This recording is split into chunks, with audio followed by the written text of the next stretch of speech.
so boring. Yeah, I'm happy. Yeah.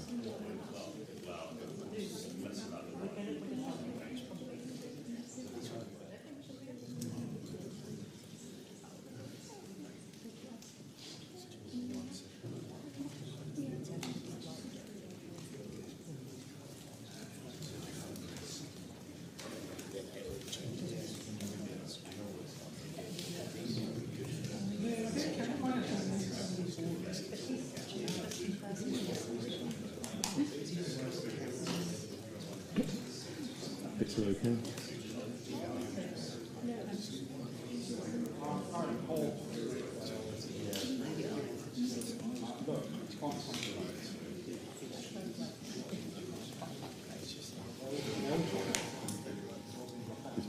Is picture stable as well?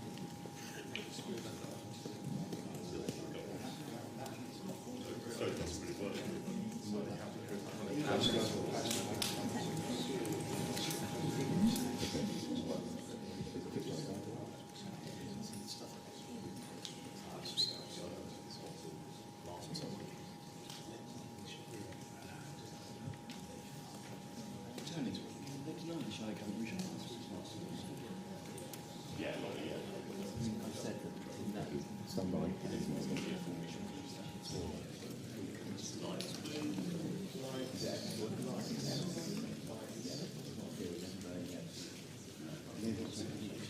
Good morning, everybody. Good morning.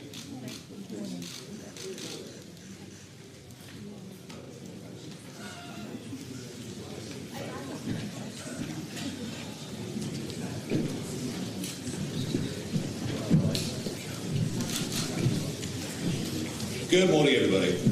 Sorry about the fire alarm, but hey, you know what? We do have a bit of an emergency. Everyone knows we're living in broken Britain, and perhaps one of the worst symptoms of that is living increasingly in a lawless Britain. You might have seen some of the polling figures that were produced yesterday. Most people think Britain has become lawless, and quite extraordinary to see that 57% of women feel it's not safe to walk on the streets of London. And that wasn't just at night time, that was at any time of the day.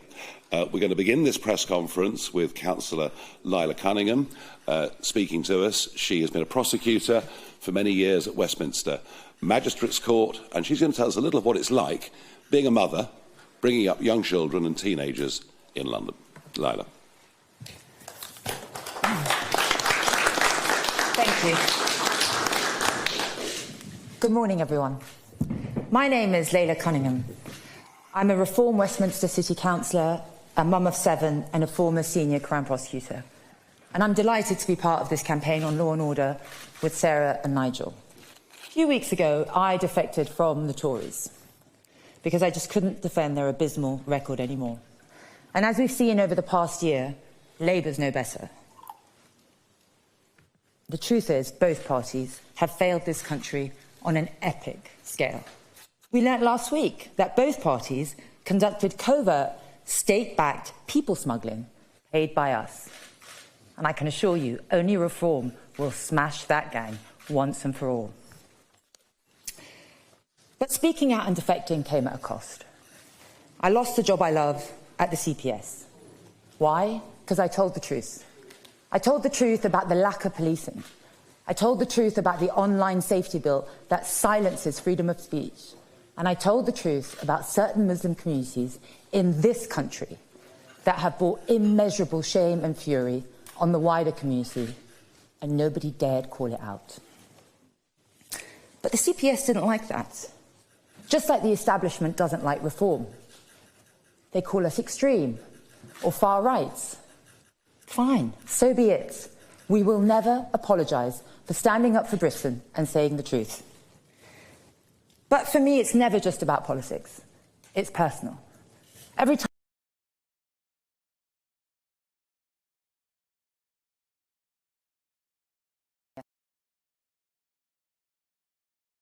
terrifying.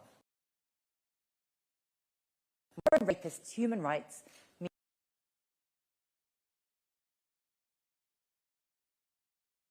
the hell did we get here?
I've seen it.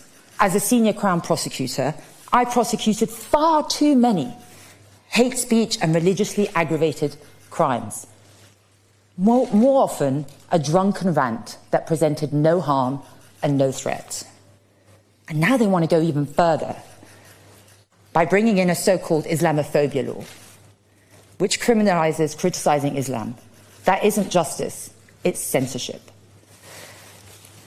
Britain doesn't need more speech laws. It needs more police, more prison cells, and a justice system that actually protects the public, not censors it. The Tories failed to build prisons. In fact, they built just under 500. Yet a quarter of our prisons are foreigners, including rapists, that we cannot deport because both parties keep us wedded to the ECHR. And to really rub salt in our wounds, Labour are letting dangerous criminals out to free up space. This isn't just incompetence, it's a betrayal. It's proof that Labour and Conservatives have stopped fighting for you. They've surrendered our country, our safety and our country, and that's the reason I joined Reform. Nigel is the only leader with the guts to do what it takes to fight back for us, for Britain. And I'll end with a promise.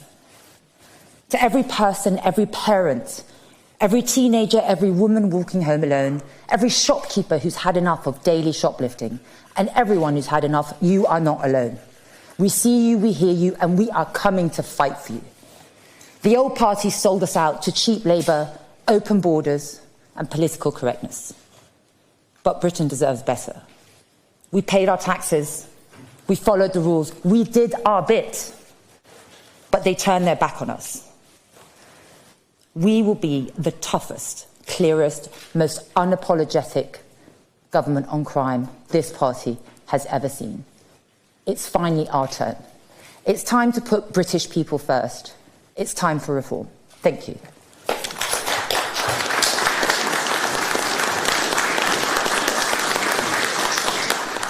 Laila, thank you. And yeah, I can imagine the anguish of parents with children, teenagers, going out onto the streets.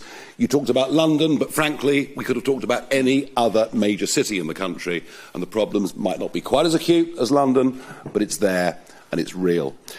Now, up next is Sarah Pochin, who of course won the Runcorn and Helsby by-election by the vast winning margin of 6 votes. I was pleased because it was 4 before the recount, so we were going in the right direction. Sarah, before standing for us in that by-election, had for 20 years been a magistrate, and I know feels very strongly on the deterioration of law and order in our country. Sarah.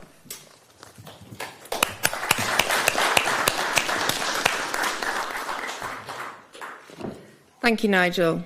Good morning, everybody. And thank you, Laila, for your excellent and heartfelt speech. Reform UK now has 2 formidable women that speak with bravery and conviction about what needs to be done to bring back law and order to our streets. As a magistrate of 20 years, I believe I am more than qualified to talk with confidence and experience about the changing face of our courts, our prisons and our society, and qualified to have strong views on the urgent reforms that our judicial system needs to restore the trust of the British people. During my judicial career, I have witnessed significant changes to the kinds of cases dealt with by the Magistrates' Court. 20 years ago, I would deal with numerous shoplifting cases, but in recent times, individuals being prosecuted for shoplifting just doesn't happen. Why? Because shoplifting has become a crime that the police just ignore. The cost to business, the sheer nuisance factor, the abuse of security guards seemingly powerless to apprehend the perpetrators, all of this needs clamping down on. It doesn't matter whether it's a national supermarket or whether it's our local convenience store. Both matter and both deserve better. We need to restore law and order from the bottom up. No crime is too small to be prosecuted and dealt with.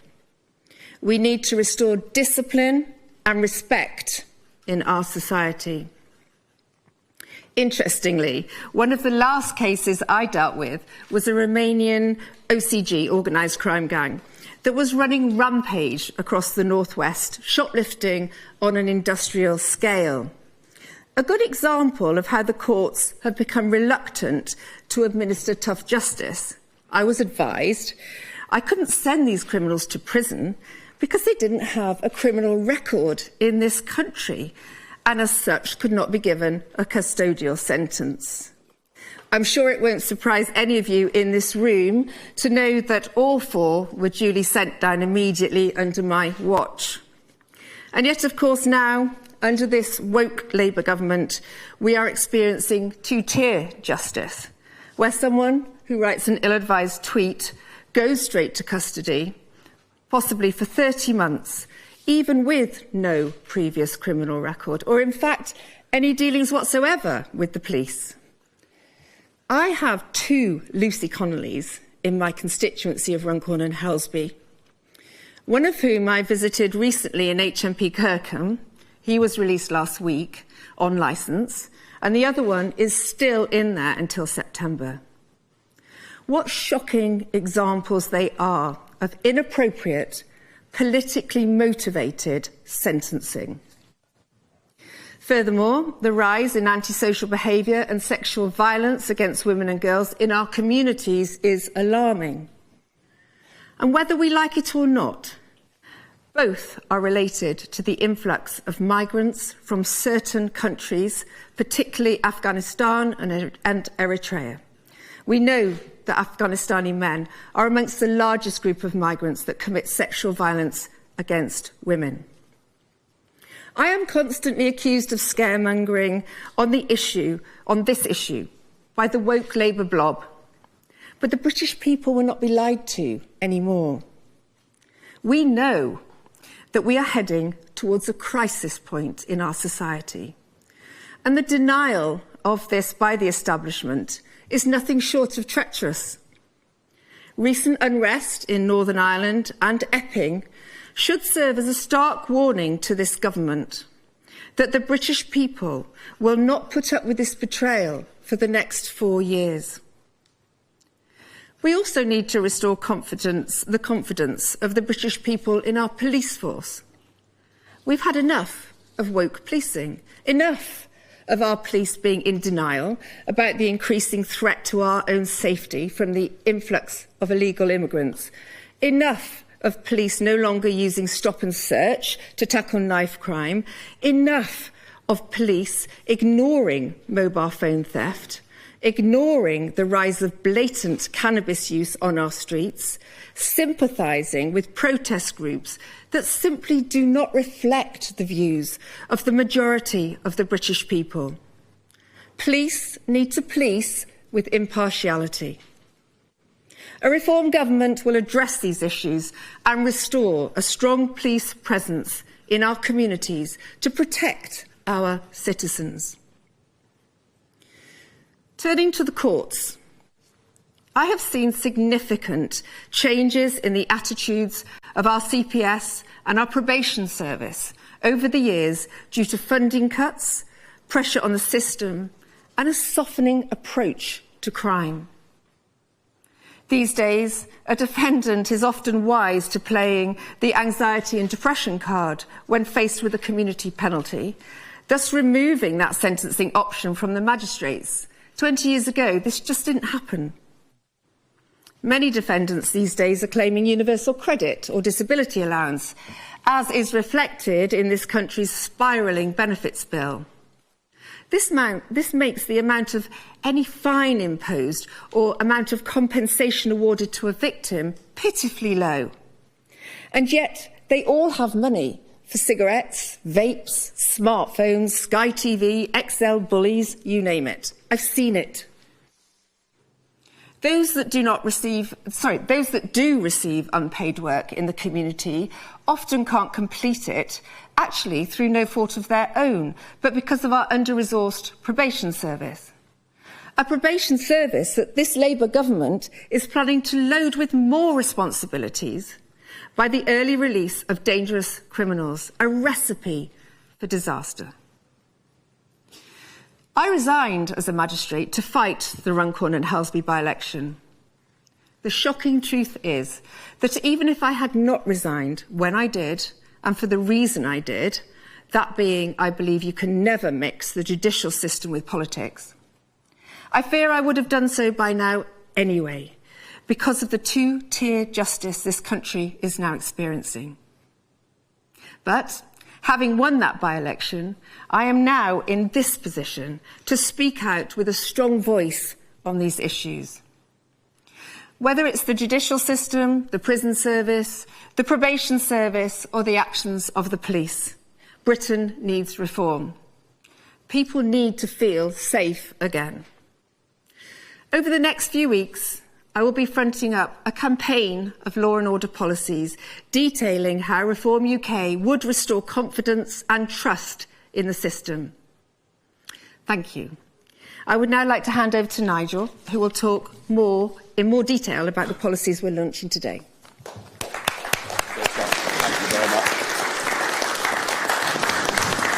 Sarah, thank you very much indeed. And yes, this press conference this morning, Lawless Britain, is the beginning of a 6-week campaign. We will, over the course of the next few weeks, highlight individual areas, go into much more detail, and we'll also have one or two quite well-known people appearing on our stages, coming sort of out of obscurity, political obscurity, to support what we are trying to do. One of the things I think that has sort of really led to deterioration of trust in politics are successive Home Secretaries telling us crime is falling. You hear it every year. Crime is falling. So please don't worry your poor little heads. Well, that's because the crime survey for England and Wales is based on completely false data. If you look at police recorded crime, which is what we've done for our research all through this, you can see that actually there are some significant rises in crimes of all kinds, particularly crimes against the person. We're actually facing, in many parts of our country, nothing short of societal collapse. If people are scared to go out of the shops, scared to let their kids out, that is a society that is degrading. And it's happening very, very rapidly. I'm astonished that there has been so little debate in Westminster amongst our political classes on this issue, because I'm sure they must, in their MPs' inboxes, get members of the public telling them just how grim things really are. Sarah mentioned the word respect. Respect for those in uniform has declined massively. The criminals don't particularly respect the police and can act in many cases with total impunity. Just as worrying, if not more so, is huge numbers of law-abiding, tax-paying Britons have also lost respect for the police, but in a different way. The idea, the concept that we're living in a system of two-tier policing and two-tier justice under two-tier care has really taken hold. You only have to look at the reluctance to prosecute those violent thugs in Manchester Airport who beat up those police officers. It took months and months and months for any prosecution to be brought, and I suspect the reason that it happened is because Reform said if they didn't, we would take out our own private prosecution. And yet, Lucy Connolly and others like that, and she received a 31-month prison sentence, albeit for saying something deeply intemperate and wrong, of that there's no question. Her case was dealt with in days. So we are in a real mess. Just looking and thinking about London for today, London, 1 in 3 people at some point have been subject to phone theft. It's almost unbelievable. Almost unbelievable. The number's so big. Had a case in my family a few months ago. Somebody at Victoria Station, a relation of mine, punched, phone taken, but they had a tracker on the phone, so we could see exactly where the phone was going. And I assume it wasn't just one phone, there would have been a couple of hundred phones. We even gave the police the address of the house In southern Buckinghamshire, where the phones had gone to, the police took no action whatsoever. And you can just walk down Oxford Street, Regent Street any day, and you can see the moped gangs running amok with hardly anybody ever being arrested. Shoplifting in London, and by the way, when I give you these figures, these are the reported figures. Bear in mind that most of us now don't even bother to report crime. We can't see the point. If it comes to theft from our properties, we worry what it might do to our insurance premiums, and most people don't report stuff because what is the point? But quite extraordinary that in London alone, shoplifting should be up by 150% since 2021. Muggings in London, up 26% just in the last 2 years. But I sense, again, many people, frankly, just too embarrassed to report the fact that they have been mugged. Taxi crime is another reason why people are leaving. John Friedrichsen, the shipping magnate, he's going, taking his billions with him, saying London are increasingly reluctant to come to London because they know what is likely to happen to them once they arrive. So it is a very, very serious problem. But there's a parallel from which I think we can draw great inspiration. I worked in the 1980s for a couple of Wall Street houses in my days in the commodity markets, and I remember if you left a restaurant in New York at 8, 9 o'clock at night, you made sure the taxi was there, waiting, the guy gave you a wave, so that you literally spent sort of 5 or 10 seconds leaving the venue. So bad was street crime in New York. And yet, 10 years later, you could wander about New York at 2 o'clock in the morning, being really unconcerned that anything would go wrong. And this, of course, was the inspirational mayor, Rudy Giuliani, who followed the broken windows theory, which is if you deal with crime, if you deal with graffiti, you deal with litter, you deal with things at the ground level, that actually that helps stop crime going further up. And we're doing the opposite.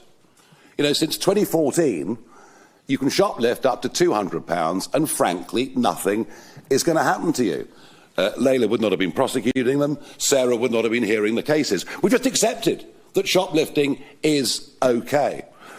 Drugs being smoked openly on the streets, that apparently is just okay. So what we've done is we've raised the level of what we now deem to be acceptable behaviour. And of course what happens if you go lax on it? Well, of course, crime moves up to fill that gap and then moves on further still. So I want to be absolutely clear at the start of this 6-week campaign that Reform will be the toughest party on law and order and on crime that this country has ever seen. We will aim to cut crime by half in the first 5 years of a Reform government. We will take back control of our streets. We will take back control of our courts, of our prisons. And if you're a criminal, I am putting you on notice today that from 2029, or whenever that may be, either you obey the law or you will face very serious justice. Now, in terms of policy proposals, I'm going to reiterate the point. Zero tolerance policing. Every single shoplifting offence, however small, should be prosecuted. Every single mobile phone that is stolen, if we can track it, we need to go to the addresses and find out who these people are. Stop and search. Stop and search in areas where knife crime is prevalent will go on up until saturation point, until we drive knives off the street. And believe me, this is a policy that I know from my campaigning recently around the country, supported by people right across the political spectrum. And if we have to build more knife arches at the entrance to train stations or bus stations or whatever it may be, then we will do it. Fast track arrest, we believe that is very, very important. And if we have to open pop-up custody suites and centres around the country, we'll do so, because many police stations not just closing in huge numbers around the country, but many police stations, including a local one in Clacton, have lost their custody suites. So we believe that fast-track arrest, holding people, is right. And perhaps the biggest pledge that we would make today is to say 30,000 more police over a 5-year term of a parliament. And we will scrap all diversity, equality and inclusion roles, and we will aim for a higher and physically tougher standard of police officer on our streets. I think that if criminals slightly fear the police, that is a desirable place for us to be as a society. I knew a chap who'd served in the Grenadier Guards. He'd served in Afghanistan. He'd done 2 tours, one of them a very, very brutal tour. He came back in his late 20s, applied to join a county police force, but was rejected. Rejected. A fit, young guy, an army sergeant who'd done service, told to come back next year because they were having trouble with their quotas. Enough. Enough of all that rubbish. And in fact, on that theme, we would look very much to go to people who have served in the armed forces, who we think would make ideal police officers. Fast-track courts. We have a massive backlog in all levels of court cases in this country, partly down to the repeated lockdowns that we went through, and partly down to the fact that actually, astonishingly, so many magistrates' courts have closed since 2010. Up to 50% of magistrates' courts closed since David Cameron came to power in 2010. So we would aim to reopen those magistrates' courts, and we would reach out to former and retired magistrates and say to them, please, we want you to come back to this job. Help us in this national effort to catch up with the backlog and to start dishing out proper justice. And of course, we know that 10% of criminals commit 50% of all crime in this country. So it won't surprise you to know that we are not supporters of the Labour government policy of early release for offenders. Weren't some of those scenes outside our prisons deplorable? People being let out, being met by Lamborghinis, Rolls Royces, champagne being opened, and the reoffending rates have been truly horrific. No, we take a very, very different view, and we do absolutely think that if anyone commits more than 3, and whilst of course prison should aim initially to rehabilitate and to educate, if people are, convicted of more than 3 serious offences, well, frankly, we think that puts them on a course towards life imprisonment. And the same goes for sexual offenders and violent offenders. We believe they should serve their full term, not just as punishment, but to keep the rest of society safe. So we're very strong on that. Commit the crime, pay the price, be you a shoplifter, be you someone carrying a knife, whatever it may be. And we would look to free up tens of thousands, up to 30,000 prison places. We will build Nightingale prisons. You remember the Nightingale hospitals? Within 72 hours, hospitals were built. And we'll work with private contractors, but we'll want to use the logistical skills that exist in the army and our armed forces to make this happen. We can build up to 12,000 prison places, and we can do so actually in short order. And there are 10,400 foreign prisoners in our prisons, has been mentioned on this platform already. They will be deported back to their home countries. And I think I'm in conversation with Edi Rama from Albania, and I think he's rather agreed that he will take back all of the Albanian prisoners in this country, which is rather a good thing. And yes, we do think dynamic prison places overseas work. You've seen America doing it recently, but the Scandinavian countries are doing it too. Estonia is quite prepared to take prisoners from this country. And in fact, the Labour government has had those conversations already, but of course, nothing has come to fruition. Denmark sends off prisoners to Kosovo and places like that. I mean, it is quite astonishing that to keep a prisoner in a British prison costs nearly £52,000 a year. You could send a child to Eton for that price. So if we can send some of our worst violent criminals overseas to serve their terms, then yes. And if that means that Ian Huntley goes to El Salvador, well, our attitude is so be it. So we're serious about it, but we also think we can cut the costs of running prisons significantly. It seems that everything the British state does, because it's so highly bureaucratised, costs just so much more than everywhere else. France manages to run its prisoners for an average of £40,000 a year, not the £52,000 a year that it is here.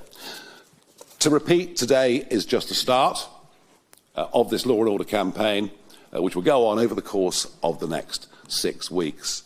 I genuinely think that by standing up, by saying these things, we're striking a chord with the vast majority of the British public. There is nothing left-wing or right-wing about desperately wanting for our society, for our streets, to be a hell of a lot safer than they are today. And as with everything that we do, when we say it, we actually mean it. How about that? Thank you.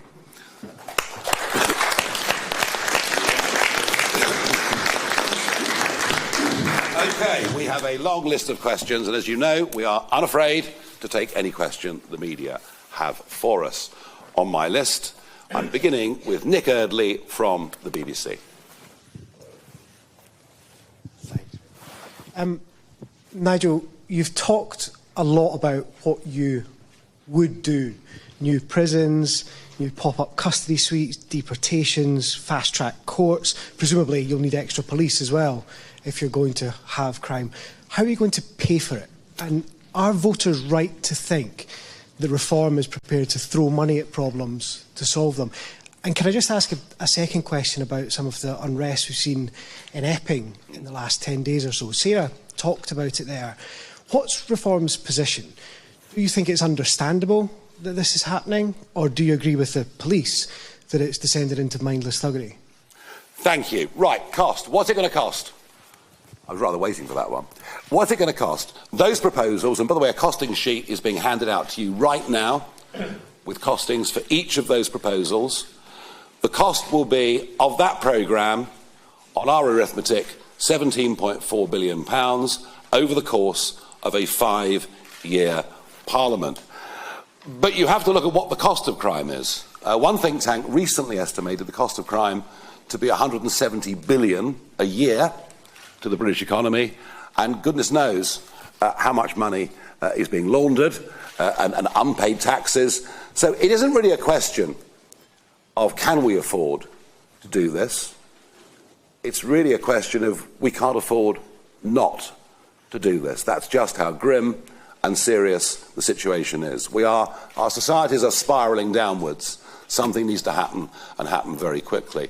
And of course you'll say, where's the money going to come from? Well, it's a funny one, this, because whenever we say there should be £1 billion spent on this or that, I'm portrayed as being the great modern-day spendthrift socialist, but we are actually advocating cutting huge amounts of public spending, starting with the utterly failed, abysmal HS2 project, which the government is quite happy to spend 50 to 70 billion more pounds on over the course of the next few years. And we've been talking about the cost of net zero to an incredulous press audience. Even the OBR estimate the cost of net zero to be 30 to 35 billion pounds a year. And looking at the upcoming wind auctions, which will take place in August, it seems that Miliband is happy to throw countless billions of subsidy at overseas wind companies. So they're just some of the examples of how we can actually cut expenditure. And we want to reduce the size of a state. I want to be clear about that. We genuinely will reduce the size of a state. And of course in Argentina, they all said the bloke's a madman, absolute madman with his chainsaw. But look what's happening. He's cut the size of the public sector by about 15%, 20% in some cases, and Argentina is beginning to see the beginnings of an economic miracle. A bigger state does nothing for prosperity. On Epping,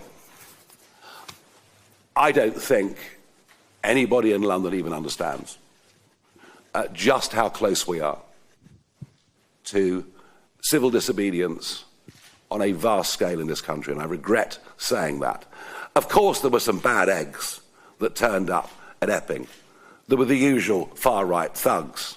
But equally, what about Antifa? Why are Antifa allowed to go to these demonstrations, to wear balaclavas, to not be identified, to do gestures last night of them shooting at members of the public. Why are Antifa allowed to turn up outside a meeting I do in Cornwall 3 months ago to assault members of the public coming to a democratic meeting? So, you know, it isn't all far-right thuggery, as you might sometimes hear from our Prime Minister. But do I understand how people in Epping feel? You bet your life I do. You bet your life I do. You know, I'm sitting on my table with 2 mothers. You know, I mean, 14-year-old girl is sexually assaulted by an Eritrean who'd arrived by boat 8 days before. Don't underestimate the simmering anger and disgust that there is in this country that we are letting in every week. In fact, some days, many hundreds of undocumented young males, many of whom come from cultures in which women and young girls are not even treated as second-class citizens. So the answer is yes, I do understand the genuine upset and anger. And I'll bet you that most of the people outside that hotel in Epping weren't far right or far left or anything like that. They were just genuinely concerned families. Thank you. Christopher Hope, GB News. Thanks, Nigel Farage. 3 quick questions. No need to raise taxes then. You can fund all this through cutting HS2 and net zero. So no tax increases from today's announcement. Is that what you're saying? Did you leave it there when you found out where your family member's phone was in Buckinghamshire? Did you go and knock on the door? Or did you just give up on that one? And just finally, is Sarah Pochin your new shadow Home Secretary? Right, very, very good. There's no need to raise taxes to do this. There are massive savings we can make, and you'll hear more of that as time goes on. As far as the telephone's concerned, I'm not as brave. I mean, you know, Laila goes off chasing thugs and criminals. But, you know, if you resist, there is a risk. Look what happened to that young man from Hampshire when someone tried to take his Rolex watch in Knightsbridge. In daylight, a few weeks ago, he resisted, he was stabbed to death. So it's a really difficult one. You know, am I going to sit here and say to the public, you know, you should have a go at these thugs? I don't feel I can do that. It's a matter of individual conscience. But there are so many people now carrying blades out there that it's genuinely frightening. As far as our new girl, Sarah's concerned, she's not yet Shadow Home Secretary, but we're watching her very closely. and let's see where we are. Ask me that question in a few months' time. And bear in mind, I know you asked this question, it's a perfectly reasonable question, but firstly, you know, the next general election is some way away. I know that I need to provide a team of people, you know, across many, many areas. But I would just say this to you. They won't all be MPs or prospective MPs. I'm a great believer that we can bring people in to senior ministerial roles from outside of politics, especially from outside of career politics, and that they can be held to account by committees or by places in the House of Lords or whatever it may be. I think we have to just get rid of the idea that, you know, you become a minister responsible for an area and after 2 years you get moved on. Well, you've probably barely got your feet under the table or even understand the subject. So the argument for bringing in genuine expertise from outside is very strong, and it's something that we will be doing. It doesn't threaten your position, I promise you. But it's, yes, please. Chris, on that note, I've run after my AirPods for about 3 hours across Hyde Park, tracing them. I got on a Lime bike, I called my teenage son, I'm like, I've got them, and I caught up with them in the end. They'd passed it on to someone else because within 10 minutes it was in East London. The next day it was in China. And I've done that with my mobile phone. I wouldn't recommend anyone doing it. It's just I've just had enough. But I shouldn't have to risk my life, and that's the real matter of it. No, yeah. absolutely. No one should take an example from me, but. No, and welcome to my security team. Yeah, exactly. You're now part of it, very clearly. Thank you very much. I now have Mari Aurora from Sky News. Thank you, Mari Aurora from Sky News.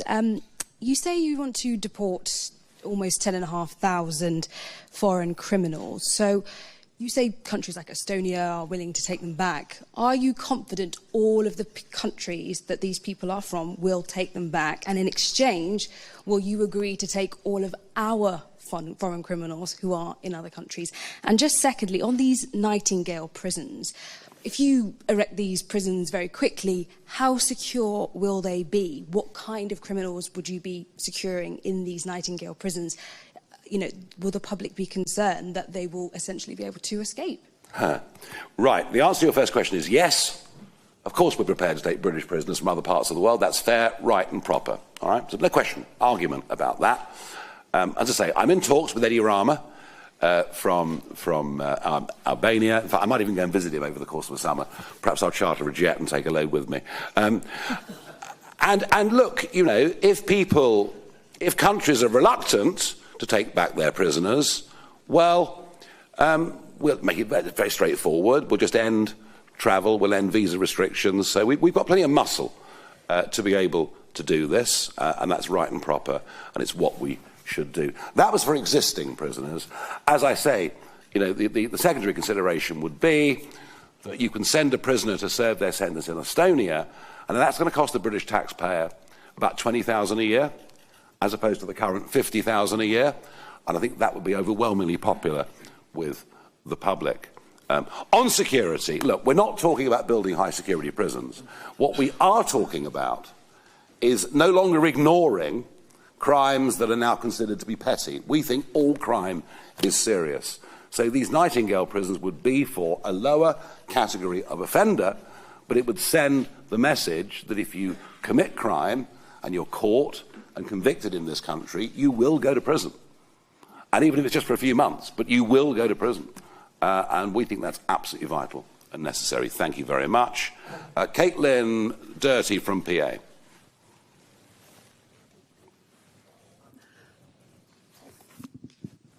Morning.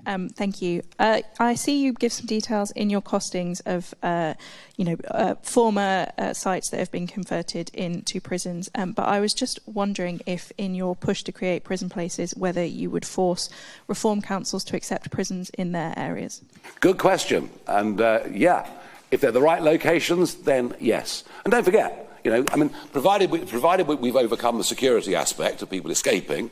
Well, at the moment, of course, I was even told the other day by the Chief Inspector of Prisons in this country that up to 10 kilograms in weight of cocaine can now be dropped into prisons using drones. And they even think with drone technology, we're not far away from them actually getting prisoners out using drones. So provided there's no risk of people escaping, and given that they're lower level offenders, Caitlin, not violent necessary offenders, then I think a prison in an area for what is a disused MOD site actually provides quite a lot of well-paid jobs in an area. So the answer to that is yes. Noah Hoffman from The Sun. A lot of questions. Thank you, Nigel. Two really quick ones. Firstly, have you spoken to any members of the government in El Salvador about them potentially receiving an influx of British pedos and murderers? And secondly, what is your plan of action when lefty civil servants or the woke blob try and stop your crime and justice plan from taking place? And what is your sort of plan of disciplining them and lefty human rights lawyers? Yeah, I mean, look, you know, I haven't spoken to El Salvador yet, but we do know they're quite happy to take American violent offenders, so I don't see any reason why. You know, they want the money, they want the income. Now, in terms of... Sorry, the second question? The blog. Yeah, sorry. Yeah, I mean, look, you know, we are meeting a level of obstructionism within the county councils already. You know, there is an open fight going on with Warwickshire. We have difficulties in other counties where, you know, even being shown the finances and being shown all the books is proving to be difficult. So you're quite right. You know, the march through the institutions since the premiership of Tony Blair, you know, whether it's through the civil service, whether it's through the education system, whether it's through the quangocracy, which increasingly has more power over individual people's lives than what happens in Parliament, yeah, there is going to be one hell of a cultural battle that is going to need to go on. And we're aware of that, we're conscious of that, but we're also conscious that all the while we remain part of the ECHR, and all the while the British judiciary and judges can lean on the ECHR, frankly, very little of what I've said today is actually going to be achievable. And so I think, you know, the sort of first job the first big job, if Reform win the next election, is to deal with this issue. And we are not taking away human rights from people or anything of the kind. We're getting rid of a piece of legislation, of a set of structures put in place with the very best of intentions after World War II, but that are now three-quarters of a century out of date, is how we feel on that. Guys, do you want to? Yeah. You happy? Fine, good. Do chip in whenever you want. Camilla Tominey from The Telegraph. It's actually not me, it's my partner in crime. Oh, okay. Hello, I'm doing work experience. Very good. And two questions. One, does Reform support chemical castration for prolific sex offenders? It's not on the list. No. Suspect. Secondly, you just said you will not be taking human rights away from British prisoners, right? But you've mentioned El Salvador. El Salvador, as I'm sure you know, is in a 3-year-long state of emergency, where it detains people without trial, including around 3,500 children.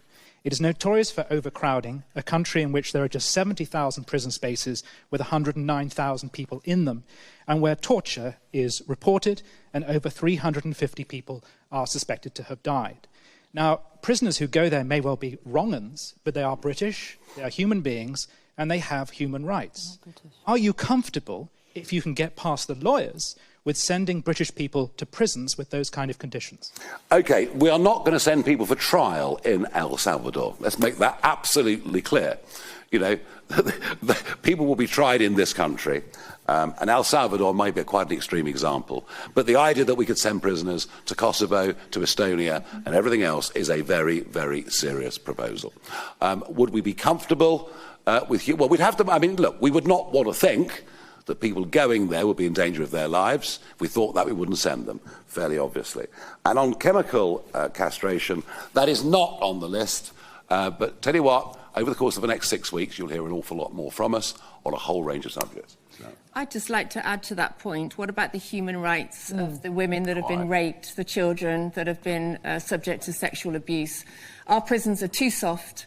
And clearly, El Salvador is an extreme example. But the point is that other countries have already got these agreements. Our prisons are too soft. If they lose some human rights about family visiting or whatever else it might be, or Sky TV in their cells, well, it's a good thing, because it's about time we got tougher with these people. Thank you. Martin Beckford, Daily Mail. Thank you, Nigel. Martin Beck for Daily Mail. You talked about two-tier sentencing. What would you do with the judiciary? Would you want to replace judges? Would you look at electing judges as they do in some states in America? Thank you. Well, we've got two levels of this, haven't we? We've got judges, we've got magistrates. It's not really about the judges. It's about the sentencing guidelines and the legislation that dictates it. And that's what has to be looked at. To be fair to many of the magistrates I've faced or judges, they're applying the law, and that law was brought in by the Conservatives and Tories, and Labour. The sentencing guidelines allow for a lot of mitigation. As Sarah said, I mean, I had one where a publicly paid lawyer stood up and said, "Your Worships, my client has just come from on a boat, and we must appreciate how difficult that must be for him.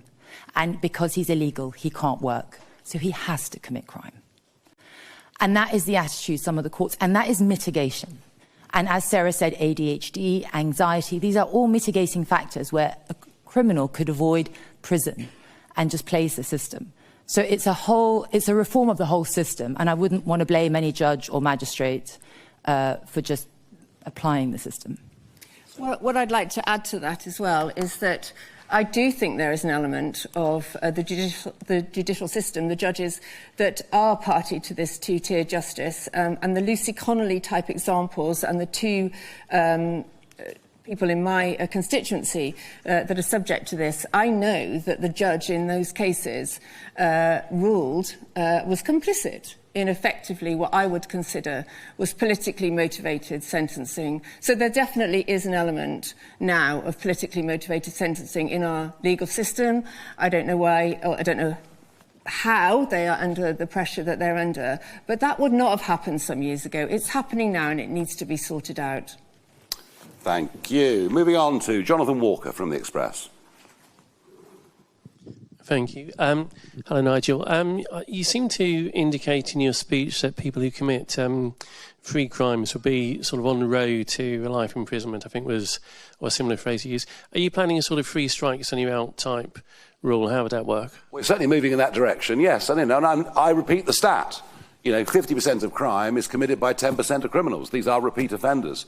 Of course, the primary aim of any prison system should be to educate, should be to help train people, should be to help rehabilitate people, and the more of that we can do, the better. But there is, I'm afraid, that certain percentage who will never be rehabilitated, who will probably use prison as a very different kind of school, how to learn to be even better criminals when they come out, and we do know that does happen in some cases. And frankly, as I said earlier, with these type of people, locking them away for a very long time serves one very important purpose. It keeps everybody else safe and away from them. So we have no difficulty in saying that whatsoever. Lucy White, Bloomberg. Hi, all of you, and thank you for taking questions. I have three short questions for Three? Chopper had the same, so I have to stand up. Go on. The first one is on fraud. You mentioned the £170 billion figure. That a huge amount and growing amount of that is through financial crime, including fraud. I've not heard you talk about that today. Can you tell me if you have any way that you plan to address that? And can you be confident relying on that 170 billion figure to say that this is going to pay for itself if a huge amount of that is coming from financial crime? The second is on criminals, aside from the ones you've spoken about today. A lot of what you've spoken about seems to be focused and concentrating on foreign offenders and migrants. A lot of the crime that we see in this country is through British people. A lot of the shoplifting we've seen is through British people. A lot of the sexual offending is from British people. Do you have a plan to address those sorts of crimes as well? And the third is you've spoken a lot about the US kind of policies that we've seen, deportation of criminals, as Trump has done in the US. Is this another example of reform borrowing from the Trumpian playbook? No, but we are borrowing from the Giuliani playbook, unashamedly. I think what Rudy Giuliani did to New York in the 1990s was nothing short of a blooming miracle. And as somebody who spent over 20 years working for American companies, I was a regular transatlantic commuter, and I saw what one inspired, brave leader with a New York Police Department that wanted to work with him, with a court system that acted very, very quickly. I saw what could happen, what the potential was. And I believe that London needs a Giuliani, not a Sadiq Khan. I believe that all of our capital cities need completely a different level of political leadership. Look, we are not ignoring the fact that there are many people in the criminal base in Britain who are British born and bred, whose families have been here for hundreds of years. We know there is a problem. But we also know there is a complete lack of fear. They're not fearful of being caught. Why would you fear being caught shoplifting? Because nothing's going to happen to you. Yeah. You can go and do it day after day after day. And a lot of that, yes, is British people. I think the foreign reference is, this is a national security emergency. What is going on in the English Channel is a national security emergency. There were 3 arrests of suspected terrorists who'd come by boat just a few weeks ago, as an example. And I think, your work in London, Yeah. I mean, the amount of cases you saw. Just to point out to you, a quarter of our prisoners are foreign, which is huge. And yes, there are British-born, but we're not talking about that. A quarter of them are foreign, and we cannot deport them now because of the ECHR. Or worse, they get released early and can get put up in nice hotels while the rest of us work to fund it. It's fundamentally unfair. And from my work in London, I can tell you a vast majority are foreign. For instance, in the Westminster Magistrates, there's about 5 Arab interpreters. And you don't get that anywhere else. So there is an issue. And to your point of, did you say copying the US? Borrowing from the US. I think as we're a new party, we look around and see what works. And we're not wedded to any kind of idea. And what works, we will implement here. Just like Nigel mentioned, Denmark deporting their prisoners. Yeah. I wouldn't say borrowing. I'd say that we take the best and we try and implement it here. Yeah. Sarah? Can I just add as well, on the subject of foreign versus British defendants, what we want is equality and in the way they're treated. We're now in a situation where we haven't got them treated with fairness. We're in a two-tier justice system. We need to bring back fairness, no matter what. I was always taught when I first became a magistrate, you go into that court, you ignore what the sex of the defendant is, you ignore, the age of the defendant. It's all about treating, or the colour of the skin. It's about treating everybody the same. That is not happening. We are suffering from two-tier justice, and that has to change. OK, Noah Keat, Politico. Thank you very much. You've spoken about Reform UK being the toughest party on law and order. So I just wondered what your stance was in expanding the use of live facial recognition technology, as will happen at the Notting Hill Carnival this year, given that the Met Police say that that's key to identifying people who pose a threat to public safety. And just quickly, you've also spoken about clearing the court backlog. So I wonder what the party thought about restricting who had the right to a jury trial, as Lord Leverton has suggested. There's not much point having facial recognition cameras if you're not going to punish anybody. So it's all the wrong way round. It's all the wrong way round. We're talking here, very much this conference today is talking about low-level crime up, that there has to be a punishment that fits crime, even if our leaders and many of our police forces now don't think shoplifting is a crime. We do. We do. So if I really thought... hey, we are the most surveilled city in the world, the most surveilled country in the world. What difference has it made? Has it made us safer? Not one bit. So it's a very low priority. I'll just jump in. There's no point in having facial recognition as long as facial coverings are a norm. And I've seen it in court where defence lawyers come up to me and said, it's blatantly his client, but he's like, you really can't prove it without reasonable doubt.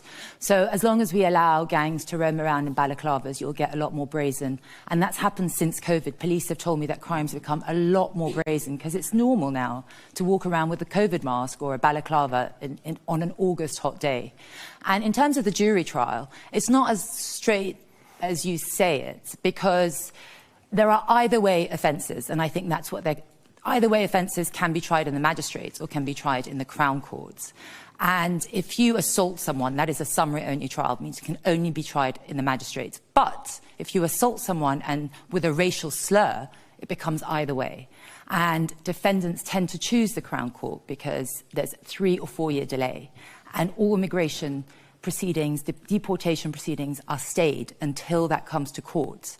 So defendants can stay in this country for that long, and because it's a non-imprisonable offence, they're released on bail.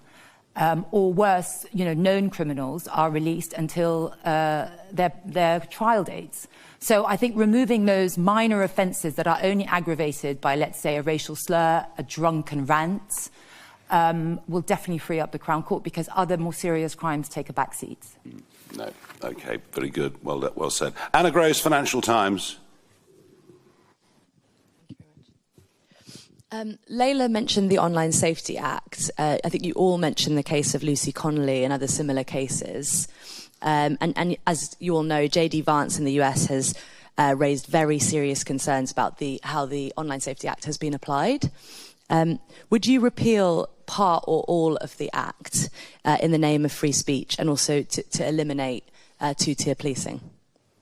It's a very good question. I think, the current row that is going on, not row, but negotiation that's going on between us and the Americans, is over privacy and data privacy. And I think, the British government's instinct on everything is they want as much data, they want, as much potential control over their lives as they possibly can. And I frankly think the Americans are right on this.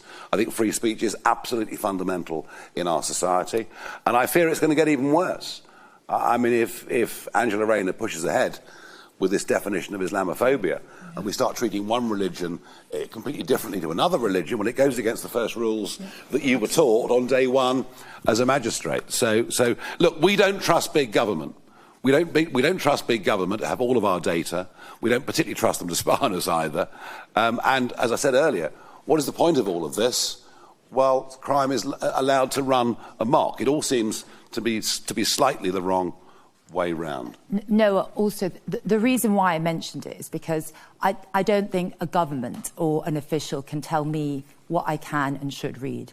I agree that an online safety bill should be there to protect children, but solely children. For instance, it came out during COVID, the online safety bill, about COVID restrictions. Is a mask good? Is a mask not? And that was misinformation, disinformation, the press's favourite word these days. For me, that just means censorship.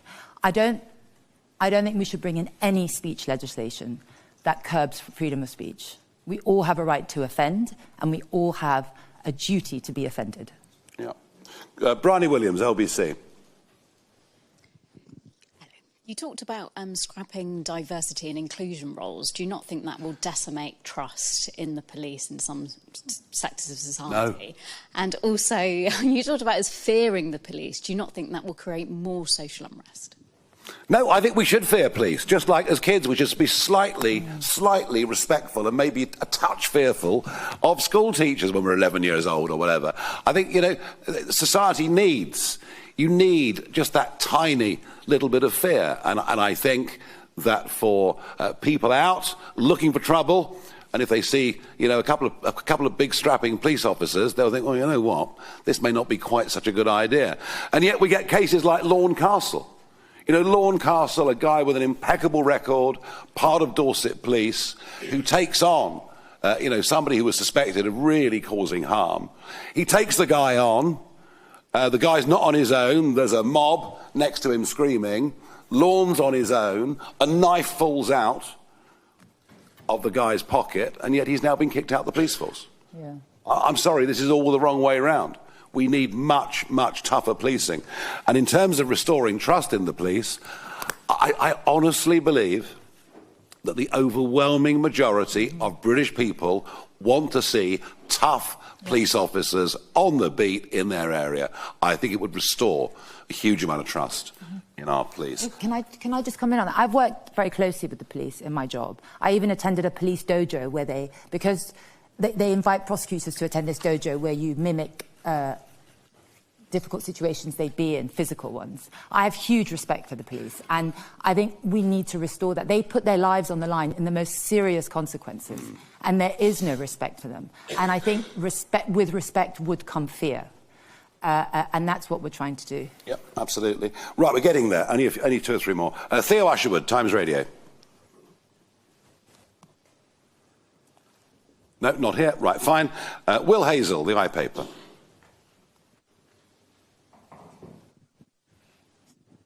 Thank you. Nigel, you spoke about us needing a physically tougher standard of police officer. Does that mean some people currently being hired as police officers shouldn't be? And who are these people? Can you give us an example? And a second question off topic, if I may. We've had a big speech from Liz Kendall this morning on pensions. Do you think the state pension age will have to rise?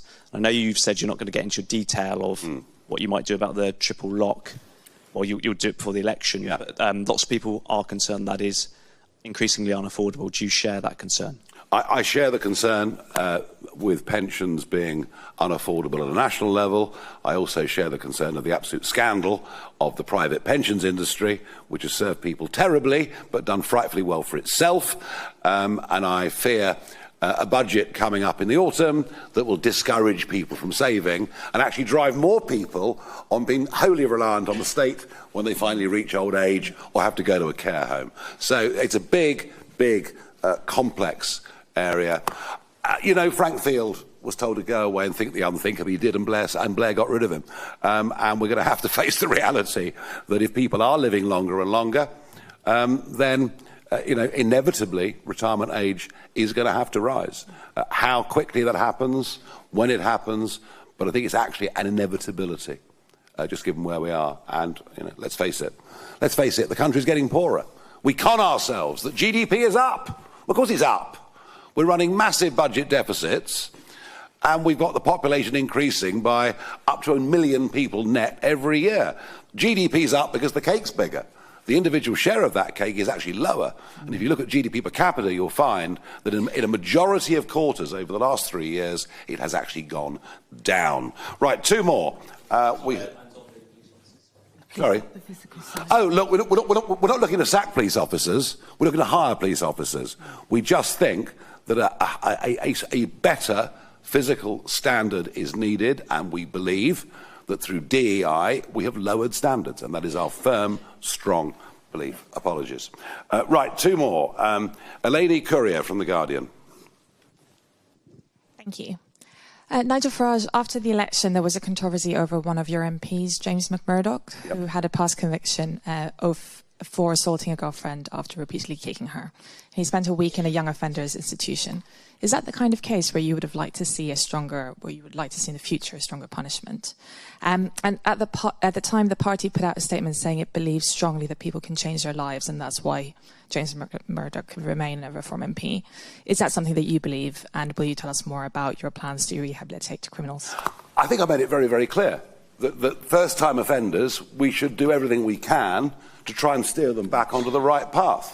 And the reason that I did defend him then, as strongly as I did, I thought here was a very good case of somebody who had rehabilitated, who had gone on to live a constructive life, when so many young lads from his part of the world, after their first brush with the law, then spend the next 40 years in and out of prison, which does happen all too often. So do we believe there should be rehabilitation? Do we believe that first-time prisoners should be given access to education, to learning skills? Absolutely we do. And we understand that a lot of people like that will have come from backgrounds where, frankly, they've come from difficult family situations, where they've not had a good education given to them at school. They might not have been suited to learning in that way. So the answer is yes, of course. But, you know, what we have to send people like that, a message that all crime is wrong and bad and all crime will be punished. That's the point, you know, and we need to have a lot more respect for each other in society. And if that means taking out a percentage of the population who are making lives utterly miserable for everybody else, and if that means putting them in prison for much longer, then we absolutely believe that it's right and proper that we should do so. Last question, David Burke from The Mirror. Hi, thank you very much. I'm going to be a villain and ask you three very quick ones, if I may. The first one, we've heard a bit from you on enforcement of social media, things that people say. We've seen in the last 24 hours, a member of the Lionesses squad has talked about some of the horrendous abuse that she's endured. Are you able to clarify what your position is on this? If someone posts some horrendous racist abuse, for example, how proactively should police be chasing this, and what should they be doing? I mean, is it a case of just hurty words, as has been described previously by some politicians, or do you think that police should be sort of recognising that this has real-world consequences on victims? Second question, if I may. You've mentioned the possible 3 strikes. Would you envisage that applying to Tommy Robinson? My third question, very quickly. You've talked about some of the issues relate to drugs and the impact that has. Would you, in a case where a Reform MP, councillor or staffer was found taking drugs like cocaine or ketamine or any other, would you kick them out? OK. Well, I suppose on that third question, I mean, I always believe in second chances in life. You know, if people offend in a way, you say, well, look, you know, you're on notice. Luckily, I've not had to deal with any of those cases. As far as Mr Robinson's concerned, I don't think his recent convictions have been for violent crime. I think they've been for contempt of court, and serious though that is, it doesn't quite fall into the same category. And on social media, look, abuse on social media is rife. And you can have my account for a day if you like, and see some of that. And look, you know, of course, the limit to free speech. There is a limit to free speech of incitement, of shouting fire in a theatre, of all of those things. And you know, people should have their wrists slapped if they behave like that. But there's a difference between a wrist being slapped and, as Sarah outlined in 3 particular cases earlier on, you know, somebody who previously has had an impeccable record, you know, serving lengthy prison sentences. So it's about balance. Ladies and gentlemen, thank you very much. Can I just add one thing? As a Muslim myself, I've faced a lot since I've come to Reform, a lot of racism online, which I could screenshot and send and make a big deal. Their words, their people's opinions. It's just the way it is. Once you're a public figure, I think, or once you speak out, whether you're public or not, it just comes with the game, sadly. Not nice. But it's not a crime. Thank you. Marvellous.